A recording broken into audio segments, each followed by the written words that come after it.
So of course my first video of 2026 would be to recap 2025. I had the idea for this video pretty much beginning to mid of last year. Last year feels weird to say. This was definitely the year of music. I feel like everybody, or at least most of my favorite artists, were coming out with new albums. Even artists who had come out with albums in 2024 and I thought we probably wouldn't get another one for a year or two. I've done some recap videos previous years. I feel like the year that I read the most books, I ended up wanting to do a book recap. Since this year was so full of music, I think it's only natural that I really wanted to do a video to highlight that. So we're gonna go from 20 all the way to number 1. Some honorable mentions before we get to spot 20, because there were a couple albums that I really debated what I was going to, how I was gonna narrow it down. Kesha's Kesha's album that she came out with this year came out on the 4th of July. Since it was her first independent record, she dropped it on Independence Day. I think that was kind of clever, but it was just a very fun album. It was just kind of very summery, and I enjoyed it for that period of the year. Is the album called Period? I feel like it's gotta be called Period. And then we gotta give an honorary mention to Karma by Stray Kids.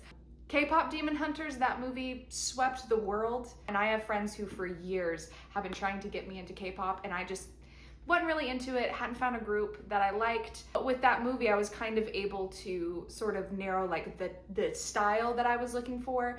And through some trial and error, my friends kept recommending bands, and I found Stray Kids. So they have dropped a lot of music this year. I didn't realize how intense the K-pop scene went, but yeah, I gotta give a shout out to them because I think I would be doing a disservice if I didn't mention. So now with honorary mentions, I will go ahead and tell you which album got the number 20 spot to kick off this list. I Said I Loved You First by Selena Gomez. Obviously, Selena Gomez was a huge part of my childhood. I've been keeping up with her career for years. It came out towards the beginning of the year, so I definitely feel like it more defines sort of like my February, March era before we got the plethora of music that was soon to sweep the year. Just overall, I enjoyed the feel of the album. Obviously, with it being the first one on the list, it was not my favorite thing to come out of 2025, but I still found it very enjoyable. And when thinking about the year in phases, that really did define sort of like late winter, early spring. I would not call it a zero skips album, but I do think that the songs that I do enjoy off of that album, I'm very happy to have. So I think that there are some that I kind of cherry pick from the album. When I listen to it now, it definitely takes me back to the beginning of the year. At number 19, we have From the Pyre by The Last Dinner Party. They're still relatively new as a music group, I feel. So when I say I've been listening to them since their first album, I don't know if that holds like a lot of weight, but I think at this point it's a little too premature to say if I like this album better than their first one. Right now, I think they kind of hold the same spot for me. I was really surprised by the songs that stuck out to me, like Rifle and Woman is a Tree. I don't know, just kind of like tracks that I wouldn't... Do you have something to interject? This is my cat Louie, and he does make an appearance in every single one of my videos, so I think he just wanted to say hi because he always does that. Say your piece. Oh, okay. Can I help you? All right. He always has to make his cameo. ADHD is not my friend.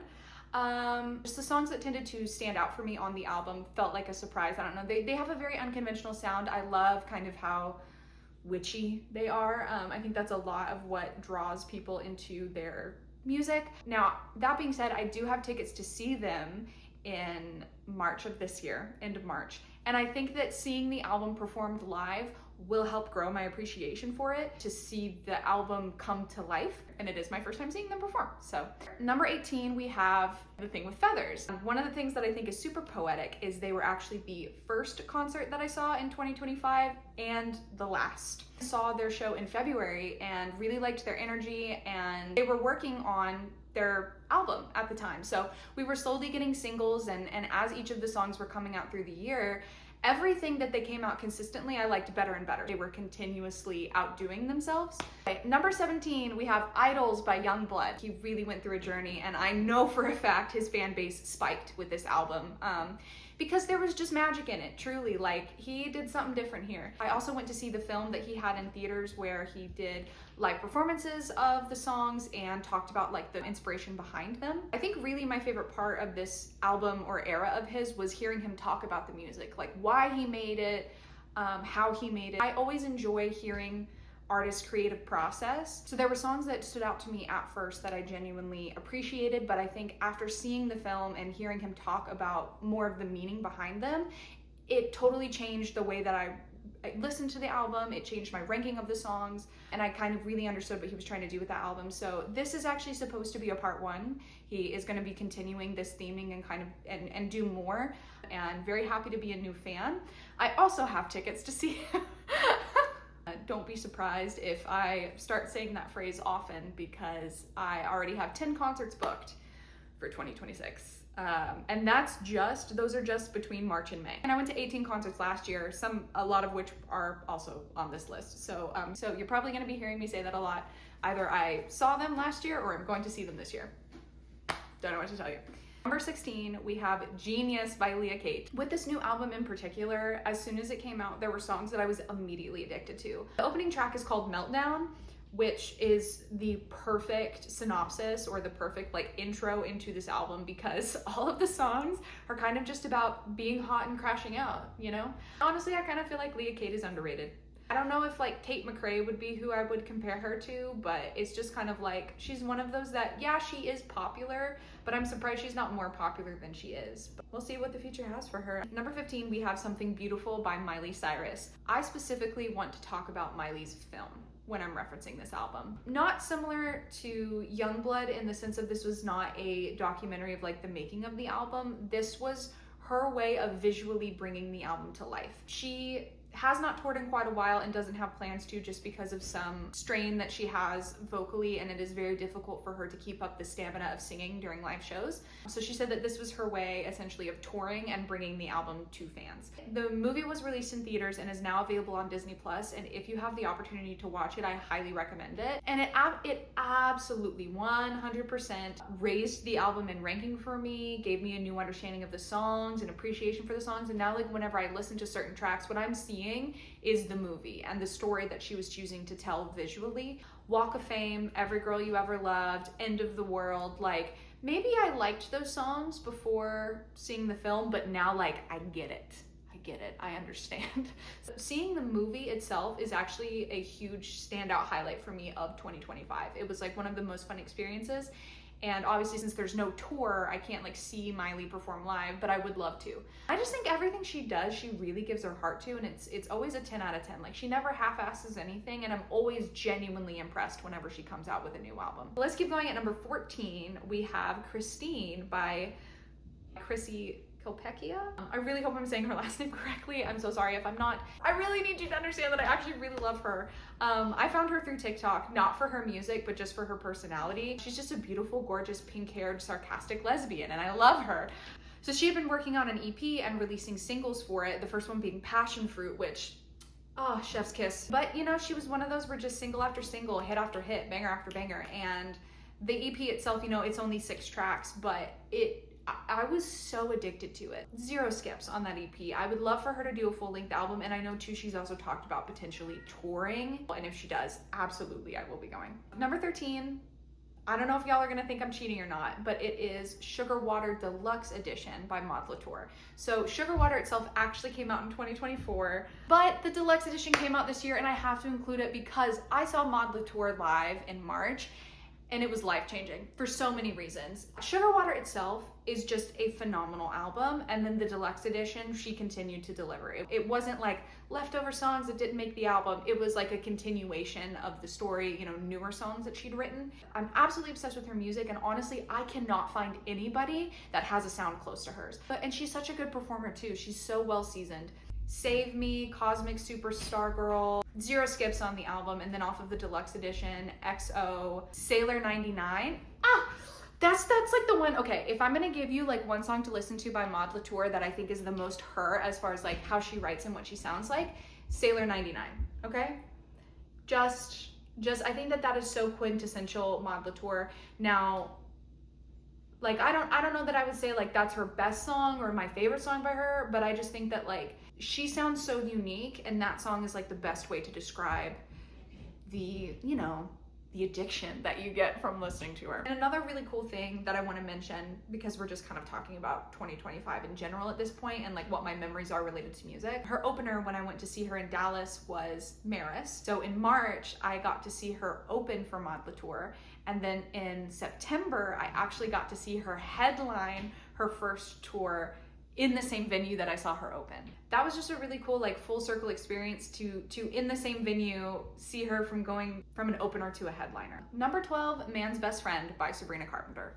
I think this album is very underrated. I genuinely enjoyed it. I genuinely enjoyed this album. In fact, if you want to hear my deep thoughts on the album, I did film an album reaction with my friend Liv. I feel like it wasn't as appreciated as Short and Sweet because it wasn't so poppy and positive.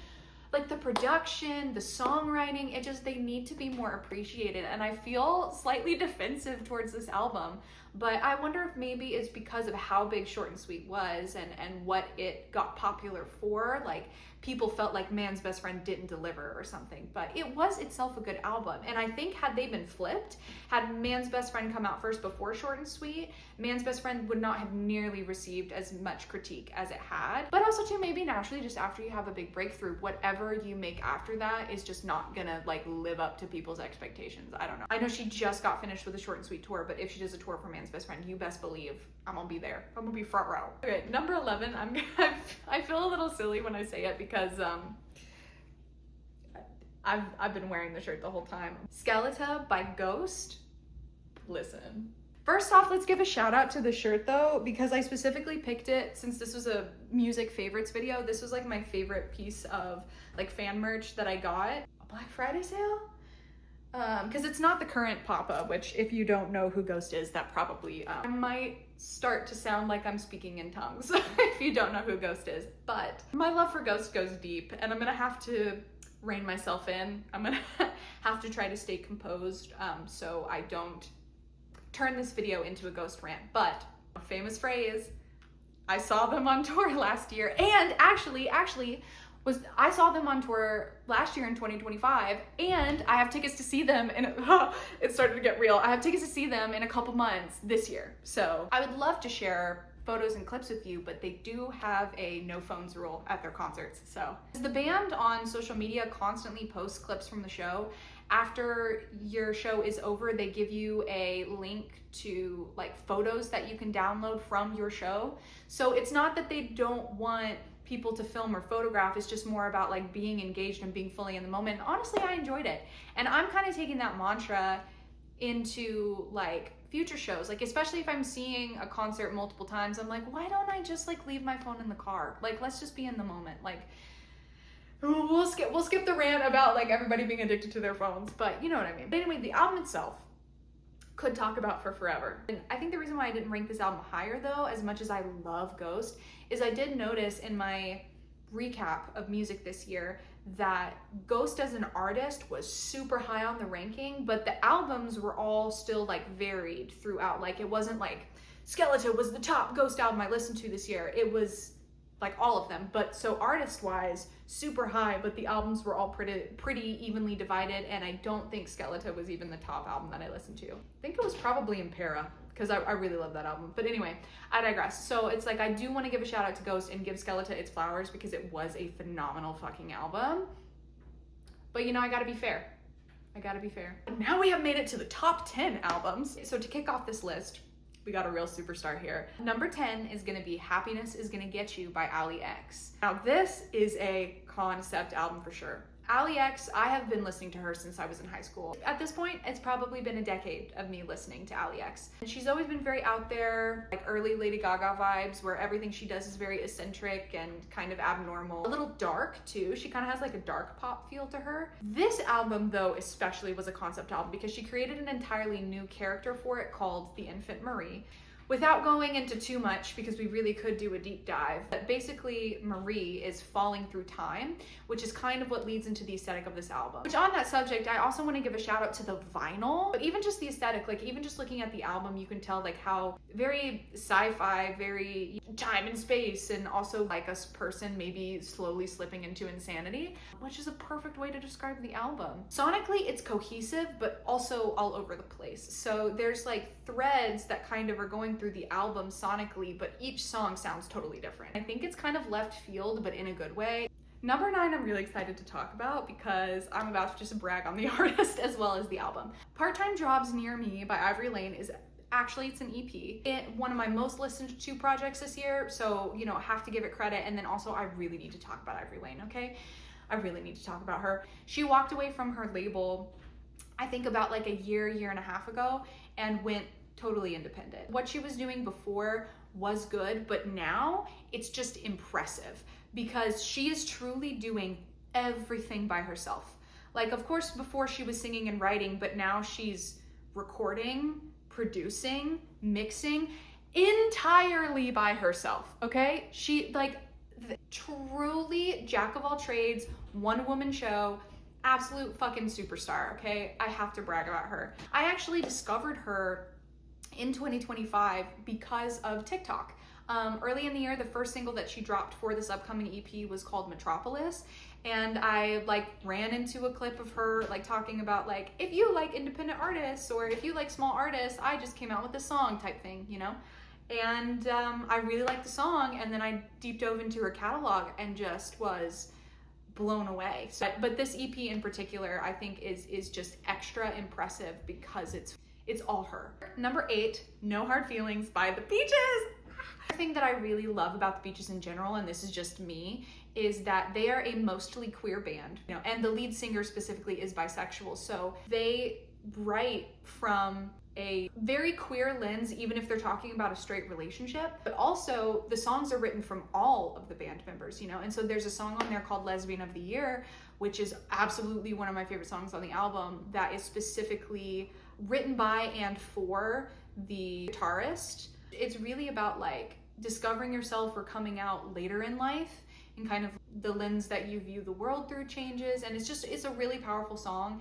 And that's just kind of like, The Beaches write really great rock songs. They write songs that you can like blasting in the car when you're driving, or like songs that would be great to like go to the gym and like amp you up.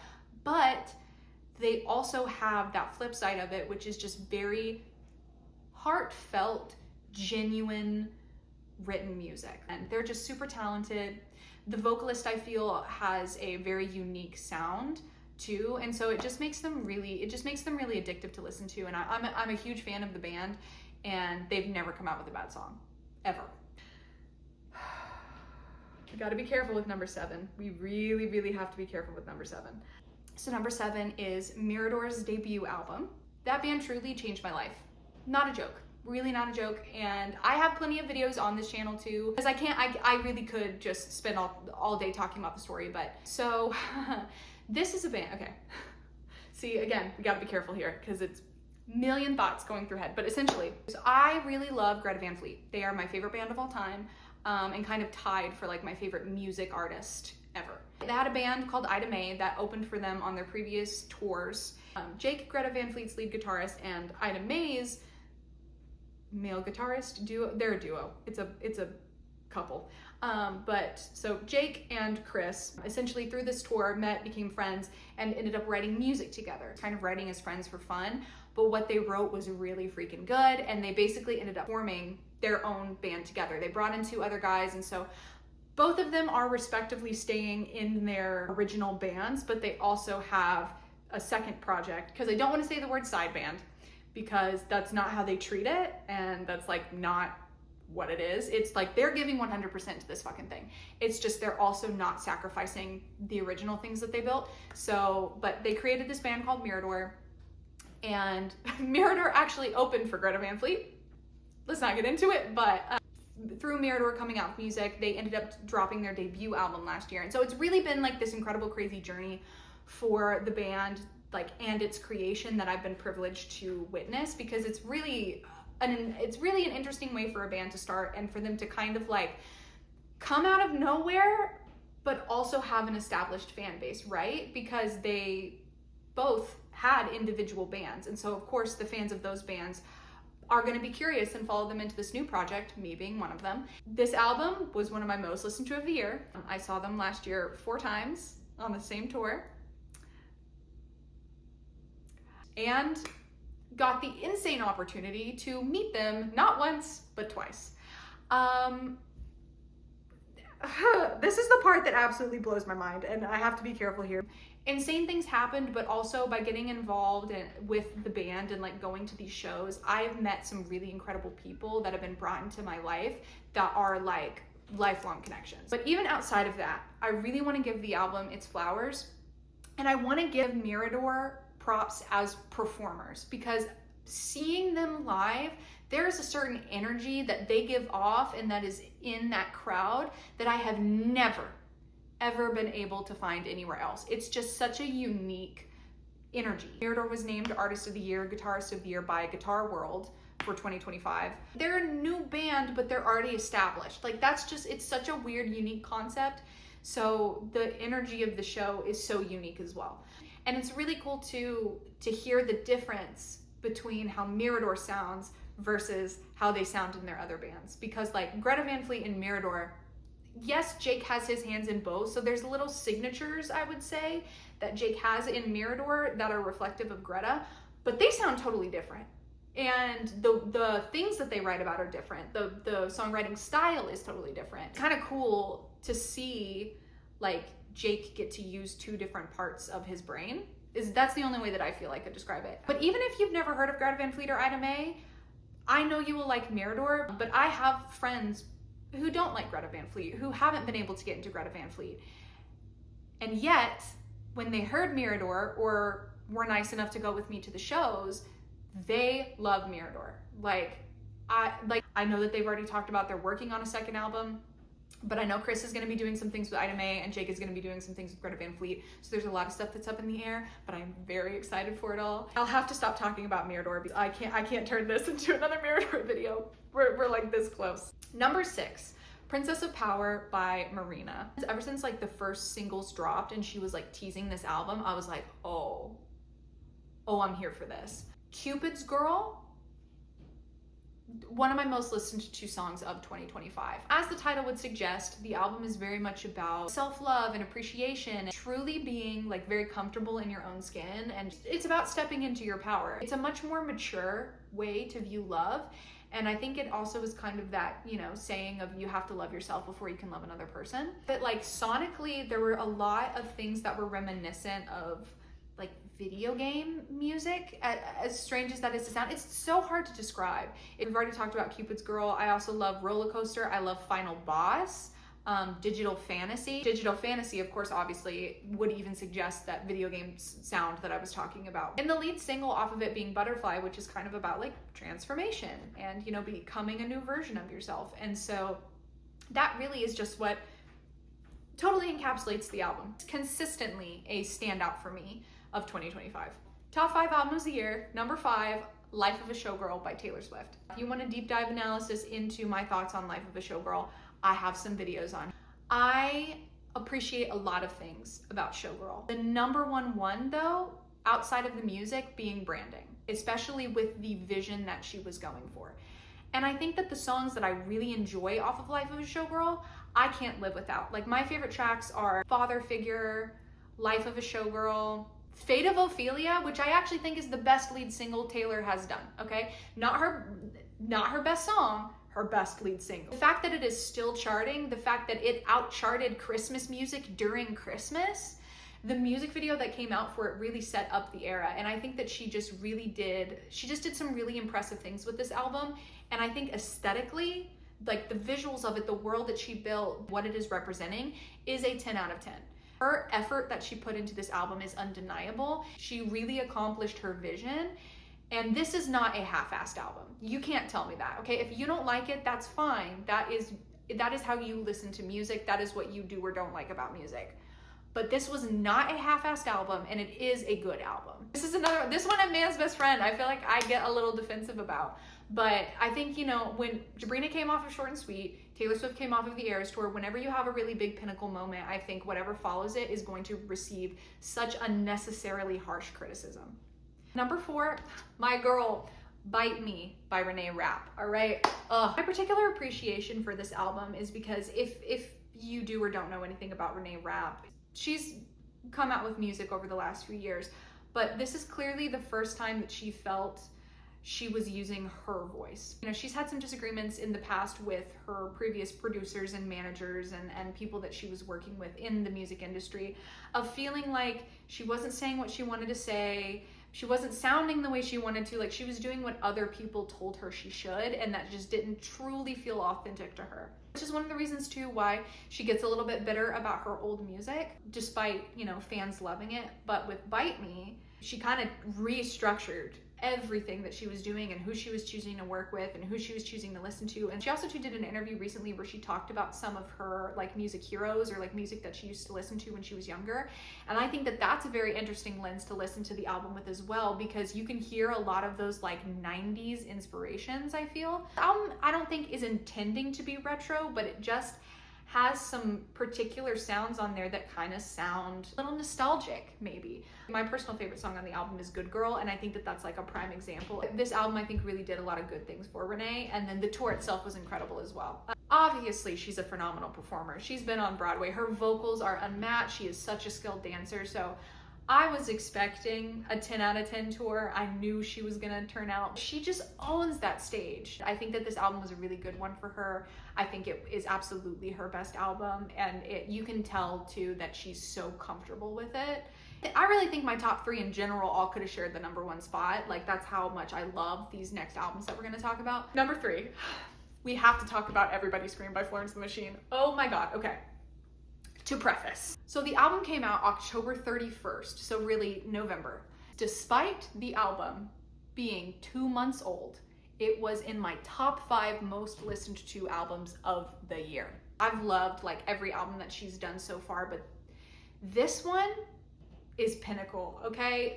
This is her Mona Lisa. I love listening to artists talk about their art, like why they made it, what inspired them, how they made it. Like, I wanna know start to finish, what was the first song you wrote, what inspired each track, when did you know the album was done? She is going to explain the theming of the album far better than I could. She's gonna tell the story better than me. So if you are curious, please go watch her talk about the album. But essentially, on her last tour, she almost died.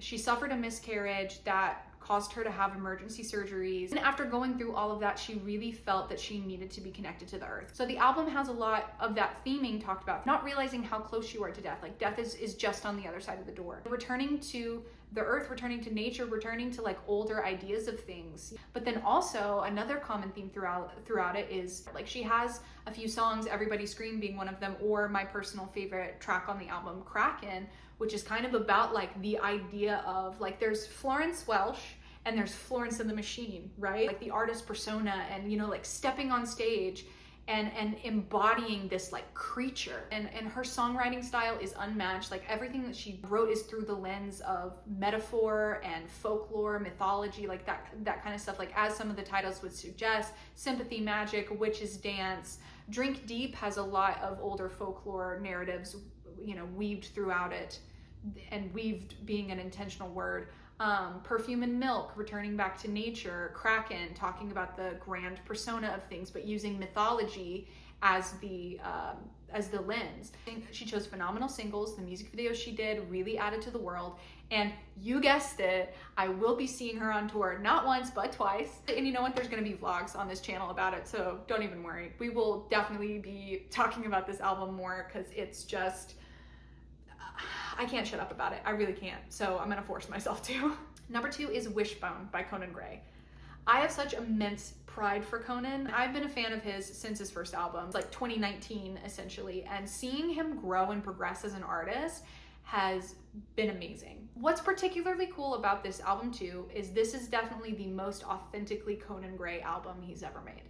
The easiest way I can describe it is the previous album before this was called Found Heaven.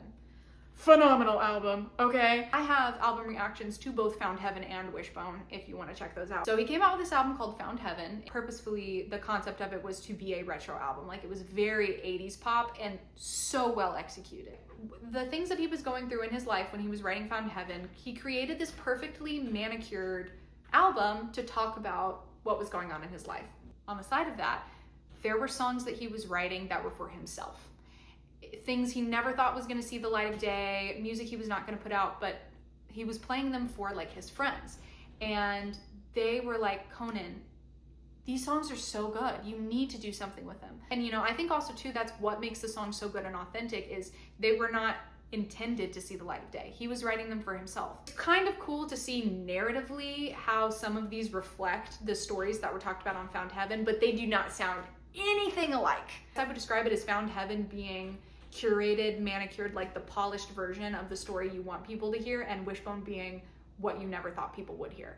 So then therefore, by his friends encouraging him to do this album, they jokingly were calling it Conan's Big Adventure before he decided to make it an album and give it a theme.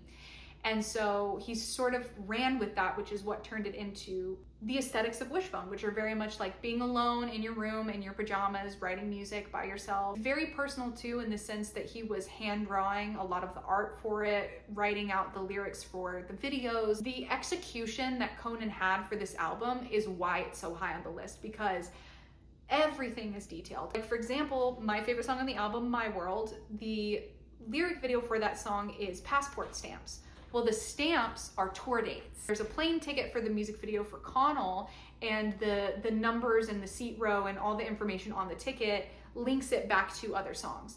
1111, again, one of my favorite top tracks on the album, there are these little, like, what I would describe as tarot cards. The imagery on them was hand-drawn by Conan, and it's references to themes that are sprinkled throughout the album. If you want any sort of easy introduction to the album to like understand it, 1111 is what I would consider to be the unofficial title track of the album. We've made it.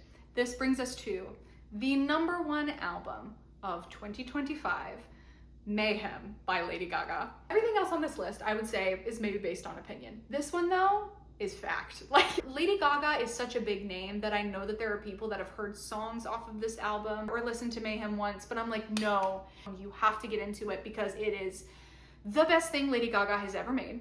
It's probably one of the best pieces of art ever made. One of the things that I wish more people understood about this album is that Mayhem is a character. Lady Gaga recently did an interview with Stephen Colbert where he asked her, like, so who am I talking to right now? Are you Stephanie? Are you Lady Gaga? How does all of that work?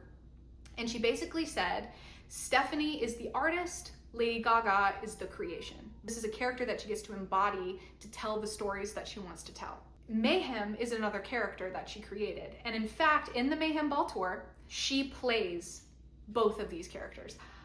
I don't want to give away too much spoilers on the tour because I know she's also continuing to tour in 2026, which I will be seeing the show again because that show is life-changing. I think it gives you a deeper understanding of the album and what she was trying to do. So it's like, I already loved this album previously, and then seeing Mayhem Ball in September, like, just propelled it. Like, I think before, I probably would have considered Wishbone to be the top album of 2025, but then after the tour, I was like, you know what? The missing pieces fell into place. Now I see the full vision, and this is absolutely incredible. The tour and the album are kind of about learning how to live with the dark parts of yourself. You can't exist as just chaos. You can't exist as just light. It truly is life-changing. So I highly encourage, if you have the opportunity, go to the tour, or at the very least, like, find a YouTube video and watch it. I have a vlog on the channel. I ended up recording more of the concert than I intended to when I set out. Normally I do not record this much at the concerts, but thankfully I knew I was going to be seeing her again. So that's my new rule when I see her this year in 2026 is I'm leaving my phone in the car. I'm not recording anything. I'm going to be fully present because I'm telling you that tour is life-changing. I need the world to see it, to have access to it, because I know that not everybody could get tickets to the tour or not everybody was aware of the project. But like, yeah, Mayhem was my #1 listened to album, and Abracadabra was my #1 listened to song. Watch interviews of her talking about the album, listen to the album with the lens of hearing, you know, why it was created and what she's trying to say, and then also find a way to see the tour in whatever medium you can. It's #1, okay? It is #1, top of the charts. Absolutely the best album that came out in 2025. And I'm so excited to see the tour again. Like, unbelievably excited. Yeah, that's it. Oh my gosh, we did it. I really specifically wanted to talk about music this year. 2025 truly was the year of music. I went to the most concerts I ever have in a year.